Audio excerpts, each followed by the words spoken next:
We're standing here, what's now the parking lot of the old city of the Jewish Quarter. The fact that there are empty spaces here shows that there's a pandemic in the world. But this actually, at the time in 1948, when they fought the battles here, these were all homes here. Very small homes, very tzafuf, very crowded.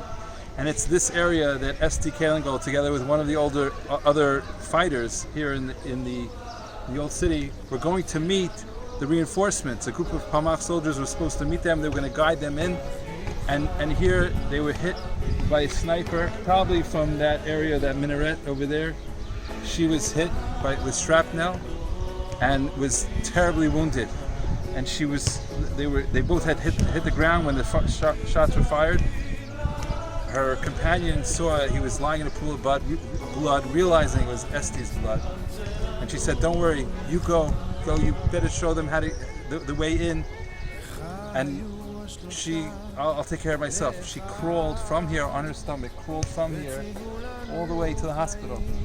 And Rehov Miskal Ladach, that's the street where Yeshivat HaKotel is, where the steps going down to the Kotel are. You're talking about a half a mile. She crawled by herself on her knees, on her stomach, probably passed out a few times, and then gets to the hospital there in Miskal Ladach. And while they're in the hospital, she's carried in, she's bleeding. The doctor says maybe we can give her morphine. There was no morphine. So they said, maybe, let's give her a cigarette. She was this young girl from England, Bnei Akiva girl. She never smoked before in her life. But she said, it'll help you. The nicotine will calm you. And so she takes a cigarette, takes a few puffs. The doctor goes to tend to more patients.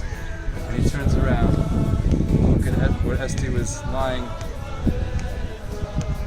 She had not passed away. She wasn't there.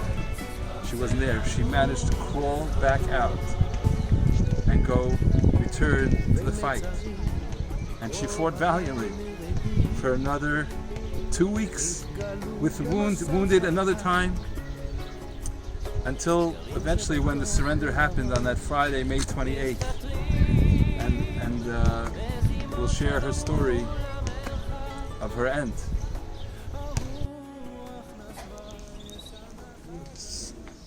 So this Armenian convent, Saint Xavier, this is where the Tzuim, the wounded, were taken that Friday, May 28th, 1948.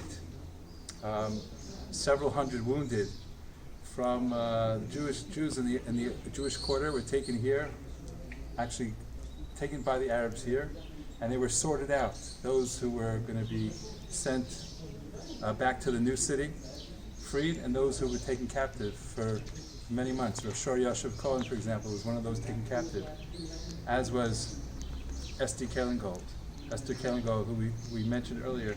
It's here where she passed away.